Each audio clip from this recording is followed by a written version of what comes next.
Muy buenas tardes, bienvenidos a Una Mirada al Día. Soy Luciano Reboredo, estoy en compañía de Ángel Delgado, en este programa producido por la Coordinadora Republicana y por la abeja.p. Como siempre, para analizar lo acontecido en las últimas 24 horas en el panorama político nacional y algunas veces también tocamos, como se sabe, temas internacionales, como será el día de hoy, estimado Ángel. Buenas tardes. Sí, sin duda, muy buenas tardes amigos. Aquí pues para comentar lo acontecido a lo largo del día, dando algunas proyecciones, algunas ideas. Efectivamente, la política no solamente se circunscribe al ámbito de nuestras fronteras, sino hoy en el mundo globalizado, la interdependencia hace que necesariamente hay aspectos que vale la pena comentar porque repercuten o tienen algún tipo de relación con lo que sucede en nuestro país. Creo que te estás refiriendo a lo que viene aconteciendo en Argentina y creo que tú quizás podrías marcar un poco las razones por la cual esto que sucede allá es importante para nosotros, ¿no?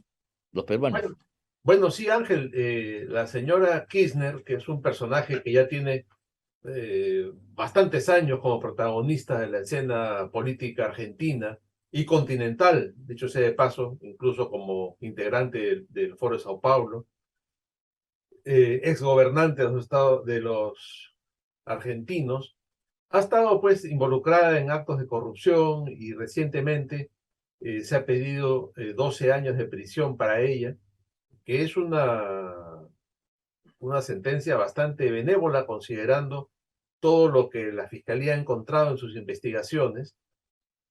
Han encontrado un exceso de propiedades y una riqueza tremenda que no se condice con los ingresos que puede haber tenido. Según se calcula, la riqueza de los Kirchner se incrementó en el periodo que estuvieron en el gobierno en un 7000%, ¿no? Una cosa así abrumadora.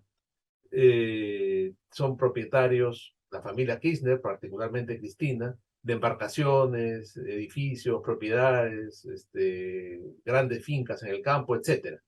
Lo cierto es que el día de ayer hubo un supuesto, digo supuesto porque incluso la prensa argentina ha dudado mucho de esto y estamos viendo ahí la imagen, un supuesto intento de atentado contra su vida, ¿no? Ella caminaba, la vemos muy sonriente y aparece una pistola delante y según parece la bala no sale, se atasca, tiene uno de esos momentos de suerte inesperados y el ejecutor del disparo no logra asesinarla como parece que hubiera querido hacerlo. ¿Qué cosa nos llama la atención de esto? ¿No? Nos llama la atención, Ángel, que no es la primera vez que sucede esto en el ámbito latinoamericano. Podemos recordar que hubo también otro intento parecido con Maduro cuando apareció un dron en Caracas hace unos años y se hizo toda una movilización de seguridad. Ahí vemos la imagen cuando lo cubrieron. Mira, estos protectores curiosamente estaban ahí al lado, ¿no? Que es una cosa raro que tengan ese tipo de protección para cubrir a un mandatario. Mira, aparecen ahí. Cuando él mira para arriba y hay un dron cerca y dicen que desde el dron lo iban a matar, ¿no? También podemos recordar las múltiples veces que según dicen,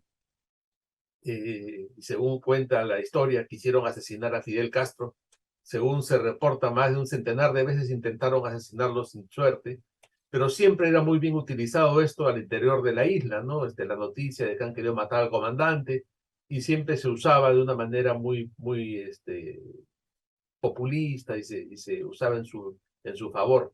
Bueno, estos magnicidios fallidos, bueno, son conocidos a través de la historia muchas veces.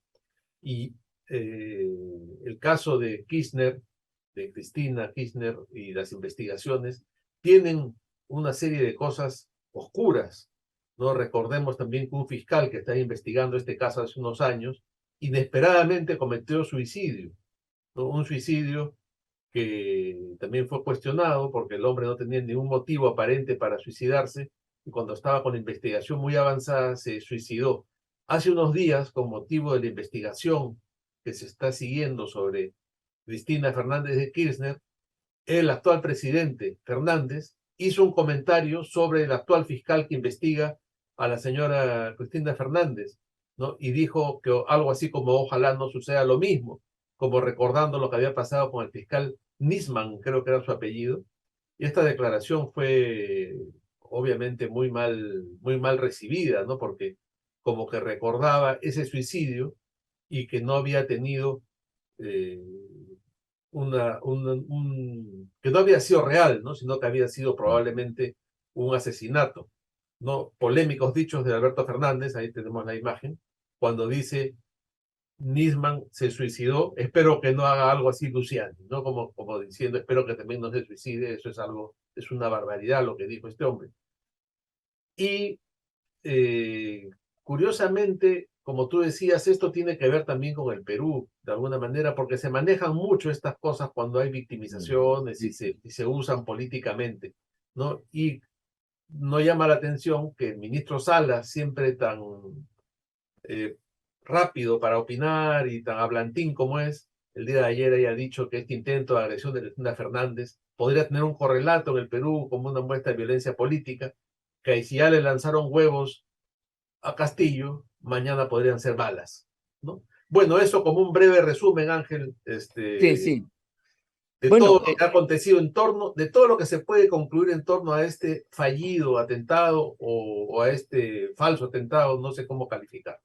no, no, sin duda es un tema muy importante. Con Argentina tenemos vínculos y en el mundo globalizado de hoy, pues lo que pasa en un país, sobre todo si es el continente con el cual tenemos tantas relaciones, evidentemente influye, impacta, te da pistas para seguir, tú puedes sacar algunas conclusiones.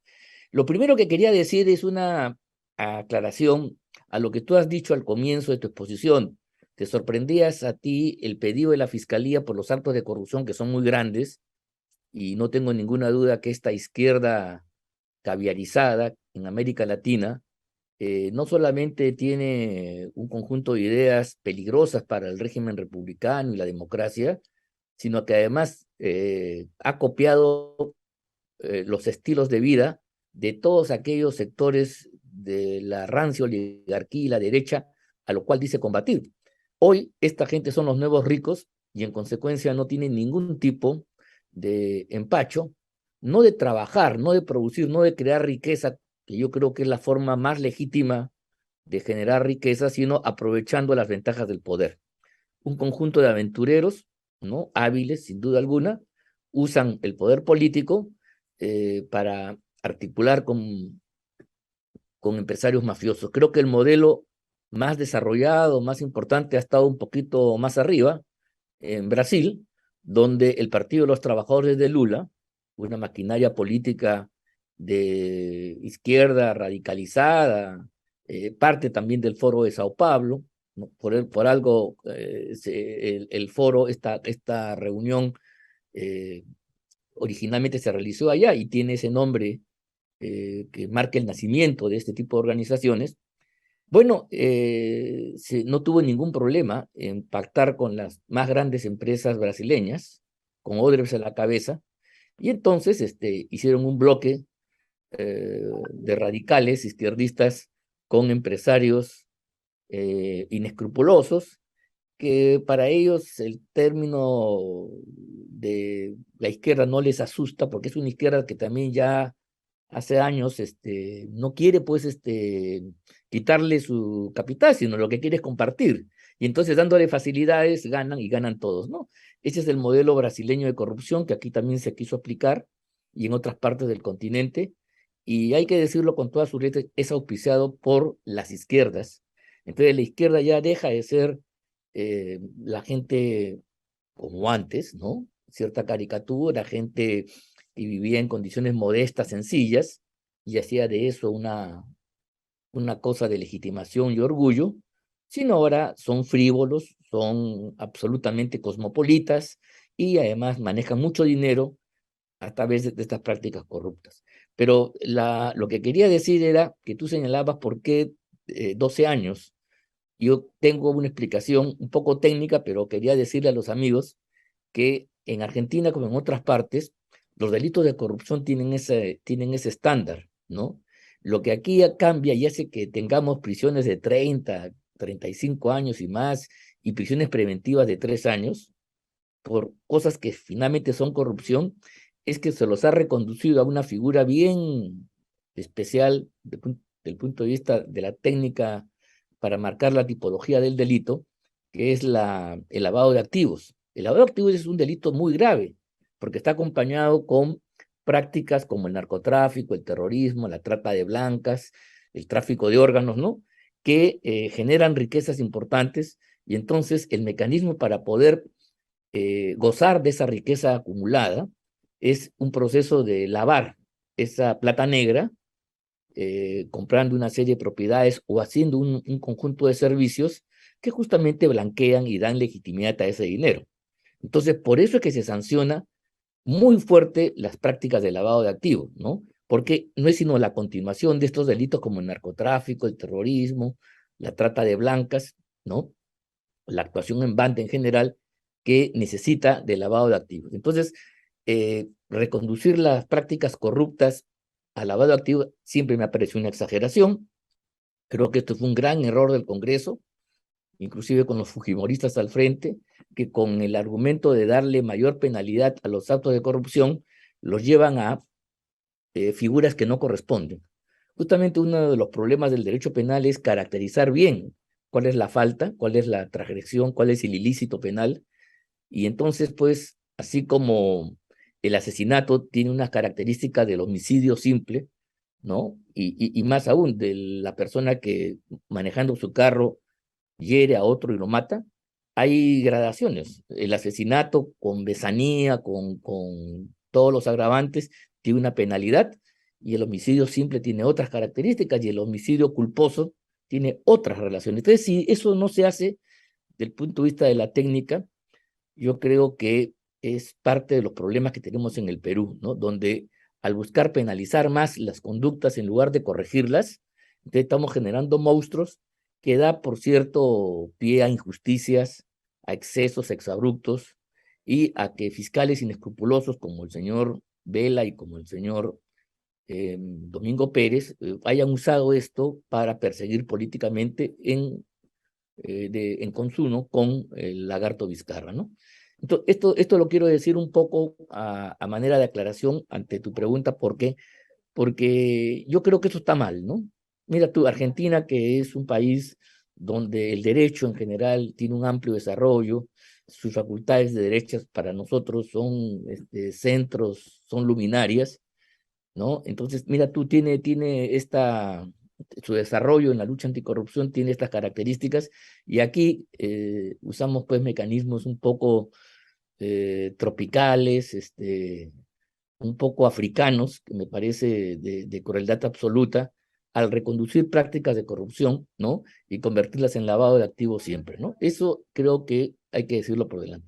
Por otro lado, lo que ya he señalado, de que en estos casos, el tema argentino es muy claro, es una izquierda intelectual, clase mediera, que no viene del campo ni de los trabajadores necesariamente, y que ha asumido todo este discurso de la posmodernidad y el cosmopolitismo, los que hoy, digamos, están a la vanguardia en nuestros países. Aquí les llamamos caviares, en Argentina tendrán sus características propias, pero creo que la señora Kirchner expresa eso con toda claridad, ¿no? Entonces, su defensa, obviamente, puede usar también los psicosociales, y en este caso victimizarse a través de la pretensión de que ha sido víctima de un atentado, de un magnicidio. Y tercer lugar, el tema del magnicidio como la muerte de los grandes funcionarios, de los gobernantes, es a veces usado en política y siempre es problemático, ¿ah? Problemático primero porque se puede usar con fines subalternos, y aquí el señor Castillo podría perfectamente en un momento determinado provocar un atentado que podría polarizar más la situación política. Además que su discurso de odio también, por cierto, puede llegar a los oídos de algún alucinado, alguna persona enferma, y entonces querer traducir estos mensajes en actos violentos que destruyan propiedad privada o atenten contra la vida de determinadas personas del bloque democrático. Entonces, estas cosas es jugar siempre en la línea, al borde del precipicio, son muy peligrosas, ¿no? Los magnicidios incluso propiciados y que han tenido éxito, mira tú, no necesariamente han llevado a la democracia, han llevado a situaciones más complicadas. En América Latina, famoso es el magnicidio contra Rafael Leónidas Trujillo, ¿no? Ah, claro. Provocó una dictadura gigante. O sea, ya Trujillo era una dictadura, sin duda alguna, y Trujillo quizás desde el punto de vista de la justicia de los hombres estaba bien muerto, pero este hecho no llevó al país, a República Dominicana, a un régimen de paz, de tranquilidad, ni mucho menos. O sea, reforzó el régimen de los trujillistas sin Trujillo con Balaguer y entonces hubo una brutal represión. Quienes quieran conocer detalles, lean pues la famosa obra de Mario Vargas Llosa, ¿no? La fiesta del chivo. La fiesta del chivo, sí, que efectivamente. Estupenda novela. Claro, ahí pueden leer inclusive las secuelas, ¿no? De una represión brutal que, bueno, que se prolongó después de este acontecimiento terrible. La muerte de Somoza, otro tirano, ¿no? Nicaragüense, muerto en Paraguay por un grupo argentino y centroamericano. Mira, ha desembocado también en una dictadura, el señor Ortega, que no tiene nada que envidiar a Somoza, Y ¿no? mira cuántos años de dictadura ya en Nicaragua, de Mira tú, Somoza entonces hemos cambiado una dictadura por otra, ¿te das a cuenta? Ortega, Mira tú claro. los métodos, ¿no? Y la violencia que se desata con la muerte del año 48 de Eliezer Gaitán, gran dirigente popular allá en Colombia, desató pues una violencia que todavía hay rezago. La lucha armada que se dio, las guerrillas que asolaron violentamente a este país, datan de esa época, de los 50, mira tú, Así es, sí, ¿no? claro. Claro, después se instalan ya los grupos radicales de izquierda, pero esto es una violencia que venía de atrás. Entonces, ¿qué cosa quiero decir con esto? Que hay que tener mucho cuidado. Yo no soy partidario de estas prácticas, pero mira tú, en otros tiempos hubo algunas teorías, las anarquistas que predicaban que este tipo de actos, ¿no? Y los anarquistas fueron famosos en esto, mataron a muchos reyes, princesas, a la famosa Sisi, emperatriz, ¿no? La mataron. O sea, eran formas violentas, pero desesperaciones de grupetes que querían, digamos, causar un hecho dramático y efectivamente lo conseguían. Pero repito, políticamente no necesariamente eso favorece ni a la paz, ni al desarrollo, ni a la democracia de los pueblos, ¿no? Creo que es importante decirlo porque el gobierno con esta prédica está sembrando vientos que después pueden terminar, como dice el refrán, en tempestades. Tempestades, así ¿No? es. Bueno, creo que queda claro las consecuencias que pueden tener este tipo de Claro. atentados y la manipulación política que se puede hacer de ellos también, ¿no? Que siempre tiene consecuencias impredecibles, ¿no? Creo que Bueno, han declarado feriado, ¿no? En Argentina. Algo eso, no sé si sí hay estoy, un feriado o algo así, era así. pero Sí, ahí está, esa es la manipulación, ¿te das cuenta? O claro. sea que en lugar de investigar ya empiezan ahí está. Ese hecho de declarar Han feriado, declarado un feriado, sí es no veo rarísimo. por qué, francamente, se tiene que declarar feriado. Claro, es Este, para justamente acentuar el tema y darle una mayor profundidad, ¿no? Sin duda alguna, sin duda Bueno, alguna.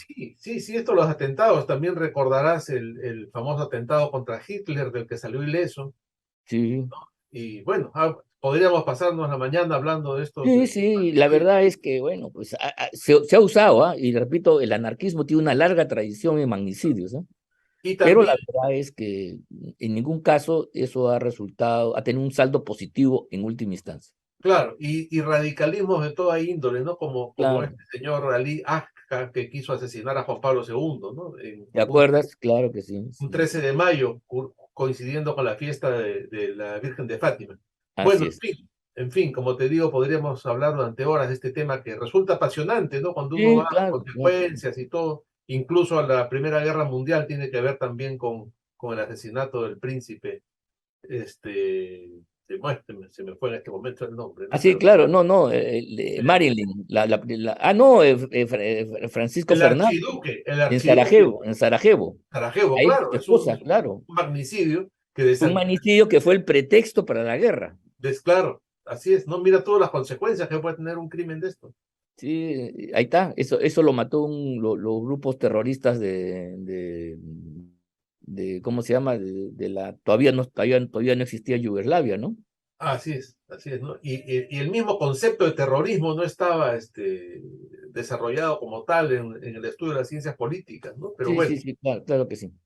en fin, por otro lado, volviendo ya un poco al terreno nacional, ha habido todo un problema con el SUTEP, ¿no? El SUTEP están indignados con las movidas que se están haciendo desde el Ministerio de Educación para consolidar la presencia de este sindicato que ha promovido Castillo, el FENATE, que son los más cercanos a él, y que lo que aparentemente pretenden es tomar el control, bueno, aparentemente no, es evidente que eso quiere tomar el control de la derrama magisterial.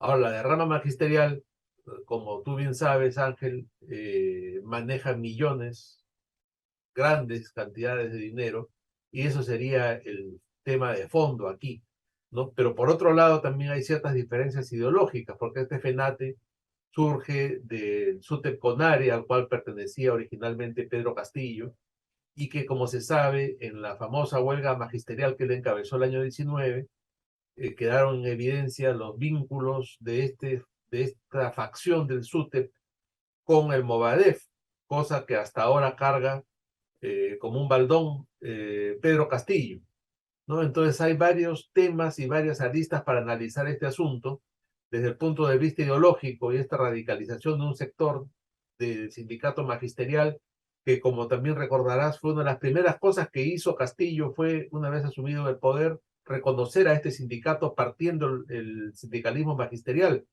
¿no? Y ahora, aprovechando el feriado del 30 de agosto, el ministro de Educación se ha reunido con ellos y parece que han hecho toda una estrategia que el SUTEP denuncia y se inicia una serie de marchas y de protestas porque según ellos se está rompiendo la unidad del gremio magisterial y están por echar mano de la derrama y arrebatarles esta propiedad que en realidad es una especie, para que se entienda claramente, es una especie de cooperativa privada. Totalmente, ¿ah? Son Ahí fondos no hay privados que ninguna manejan. norma, no hay ninguna norma legal que obligue a los profesores a depositar, no es como el seguro social. Este es Claro, un fondo adicional que ellos voluntariamente firman un compromiso para que se le descuente por planillas para la derrama, y la derrama cumple una serie de fines asistenciales complementarios, ¿ah? No sustituye al seguro, pero por ejemplo, viajes, capacitaciones, ¿qué más? Algunas cosas, algún fondo algún pago cuando se retire el profesor, gastos de sí, sí. sepelio, ese tipo de cosas, ¿no? Tiene Entonces, temas de salud, préstamos complementa, no es personales. tampoco una gran cosa, ¿ah? Tampoco es un dinero gigantesco, no tiene nada que hacer con el seguro, es una cosa pequeña, pero que Claro, funciona, y según mira la gente de la sociedad industria, tengo amigos que han hecho, y las investigaciones que ha hecho en la Contraloría, ha demostrado que tiene un funcionamiento correcto, porque no es la primera vez que se quiere meter mano a la cooperativa. Distintos gobiernos, partidos, lo quiso hacer Alan García, lo quiso hacer el Fujimorismo, lo han querido hacer en varios momentos. La gente de Toledo con Lynch también quería meterle la mano. O sea, ¿por qué? Pues porque siempre han creído que eso le da fortaleza al SUTE. Puede bueno, ser, pero en verdad es la misma fuente, ¿no? Parte de la cuota sindical se va pues a esta caja de autoayuda, ¿no? Entonces, han invertido muy bien, Ángel, porque son sí. dueños de hoteles, entre otras cosas, de la cadena de librerías Crisol, ¿no? Entonces, ¿qué cosas hacen ellos con eso? Dan facilidades a los asociados, tienen descuentos, tienen descuentos en los hoteles, en fin, eso es algo que es un tema de solución absolutamente privada, eso hay que decirlo por delante, y entonces no hay por qué meterse. Ahora bien, lo que sí resulta interesante para el análisis es que Castillo, que está metido en mil problemas, ¿no? En mil problemas, y el gobierno tiene un problema de incapacidad, ¿cómo es que se da tiempo para abrirse un conflicto, porque este es un conflicto con el magisterio, con el SUTE en particular, y en un tema que cualquier otro gobierno razonablemente no le daría importancia porque no resulta prioritario frente a lo que está en lisa, ¿sí o no? Ah, Frente a los claro, graves problemas, abrir un foco más no tiene sentido. Pero es que aquí está la razón de ser, aquí está la naturaleza, digamos, procomunista, antirrepublicana y antidemocrática de este gobierno. O sea, este gobierno tiene varias fases. O sea, una incapacidad supina, clarísimo, una corrupción en la cúpula gubernamental, claro, y entonces esto hace que alguna gente no vea el otro aspecto. Yo creo que hay que empezar a meterle diente, ¿ah? O sea, ¿qué cosa está en la trastienda? ¿Qué cosa está ocurriendo en aquello que el reflector no ilumina de modo claro, ¿no? Entonces, ahí hay algunas cosas que en una estrategia radical, comunista de captura del poder es fundamental. Por ejemplo, las políticas que ellos han seguido frente a los cocaleros a través de vida y que alguna vez no sé si hemos tenido alguna conversación, yo creo que deberían ser puestas al debate público. A mí eso me parece fundamental, porque ahí están sembrando, si tú quieres, condiciones para adelante. Están ahí teniendo bases de apoyo, aparte quizá también de financiamiento con ese tipo de políticas. Y el caso del magisterio corresponde pues a una concepción que tenía Ismael Guzmán, que en un país como el nuestro, atrasado, semicolonial, donde no hay una clase obrera fuerte y en fin, el magisterio, ¿no? Que está presente en todo el país y a través del cual se transmite la educación y los conocimientos, resulta estratégico para una concepción revolucionaria. Entonces ahí, si bien el magisterio es un gremio radical, ¿no? Desde que en los años 70 el APRA perdió ahí la hegemonía que tenía, fue desplazado por los partidos de izquierda, y dentro de sí, ellos por Patria Roja, el Partido Comunista de Perú, Patria Roja. Pero Patria Roja, más allá del discurso radical, ¿no? Ha tenido políticas de un sindicalismo combativo, de clasista, como le dicen ellos, y la administración de la rama se hace además en el mejor estilo capitalista, ¿no? O sea, se maneja con una eficiencia empresarial que la gente que ha analizado y me han contado a mí no deja de sorprenderse, ¿te das cuenta?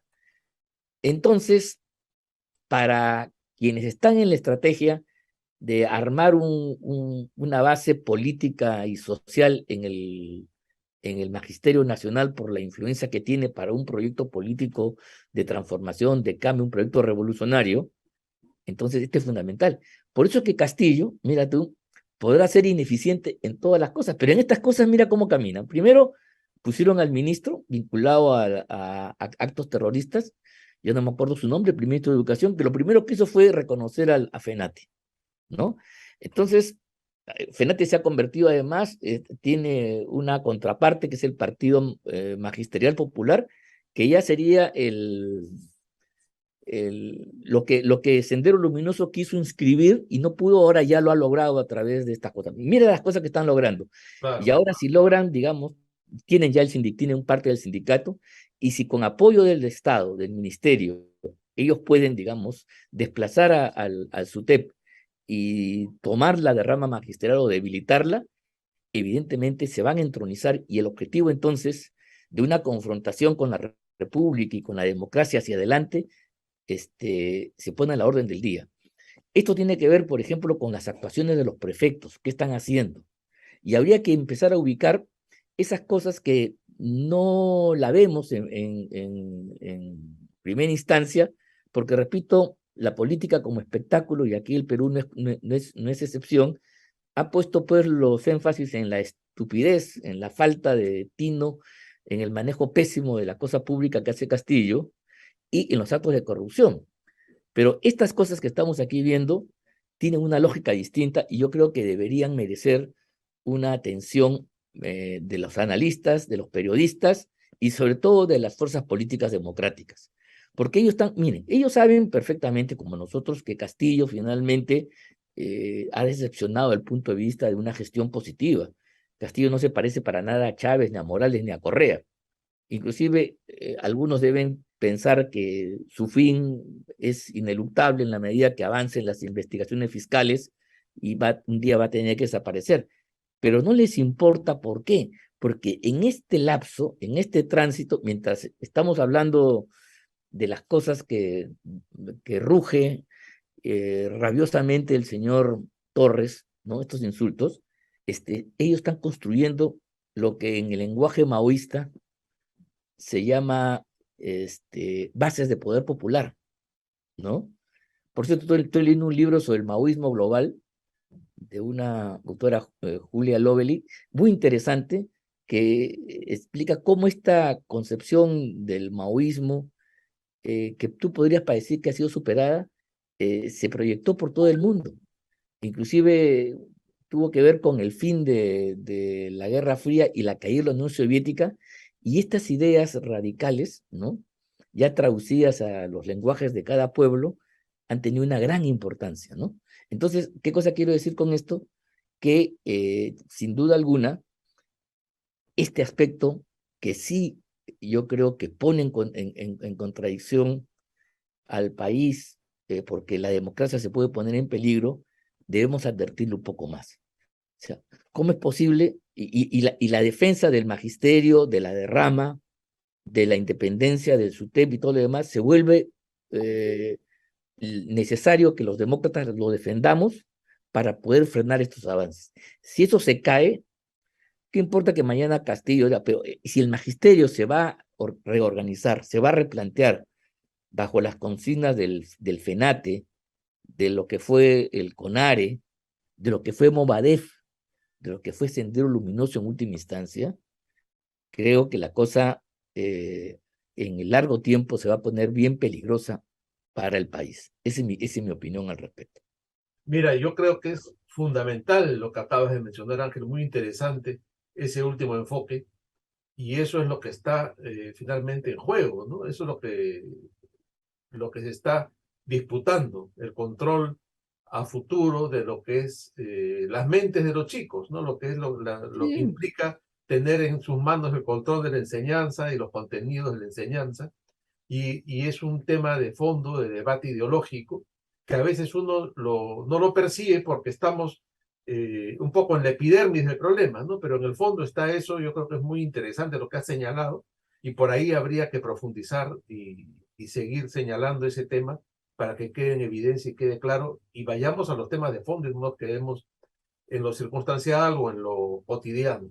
En sí, fin, yo he escuchado, sí, yo he sí, escuchado dale, simplemente ya para ir terminando, yo he sí, escuchado a algunos periodistas vinculados al caviaraje que dicen, bueno, pues se han equivocado aquellos gente de la derecha que creían que venía el comunismo, en lo que tenemos es un tipo inepto y corrupto. Es verdad, pero en parte, porque no se también, está claro, viendo la otra parte de la luna, ¿correcto? No sí, se está claro. viendo la otra parte del iceberg, estamos solamente arriba. Entonces, esto último, yo diría, por ejemplo, prefectos, ¿qué están haciendo los prefectos? Dos, el tema del magisterio, cómo está avanzando el tema magisterial, el tema de la política frente a la coca, para tocar tres temas que debieran estar. Ahí yo estoy convencido que esta gente está avanzando, Sí, está claro. construyendo posiciones, aprovechando que están ahora en el poder, mañana pueden salir del poder, digamos, pero van a conseguir determinadas conquistas, determinadas trincheras para sus objetivos. Y el tema, Es Ángel, de la minería informal y del la minería narcotráfico. informal, claro, es otro. Habría que hacer quizás un listado y más adelante empezar a revisar, estudiar un poco más y poner estos temas en la agenda política del país. Me parece importante para ya no... yo estoy un poco cansado. Yo soy abogado, pero a mí ya me cansa este tema de sobre todo que se politice los temas de la justicia, es que siga su trámite, porque eso es bien complicado, tiene su... hasta en los periódicos tienen sus propios cronistas, la crónica judicial, la crónica Sí, sí, policial, ¿correcto? sí, Pero por eso. estos temas son los que no le estamos dando la importancia y eso es lo que hace que la gente, por ejemplo, de Sendero Luminoso, ex Sendero Luminoso, la gente de Perú Libre y otros más, sabiendo que es un sinvergüenza y un idiota el señor Castillo, estén dispuestos a sostenerlo porque dicen, este es nuestro paraguas, nos da tiempo para acumular como nunca lo hemos hecho y como nunca lo podríamos haber hecho en otras condiciones. Sí, clarísimo, está clarísimo y eso es Eso me parece importante tenerlo en cuenta, ¿no? una estrategia evidente, una estrategia evidente. Bueno, Ángel, nos tenemos que despedir. Bueno, sí, pues agradeciéndole a todos los amigos la atención, nos despedimos hasta la próxima semana, ¿no? Hasta el lunes, será hasta el El lunes. lunes, sí, claro. Con más novedades, sin duda.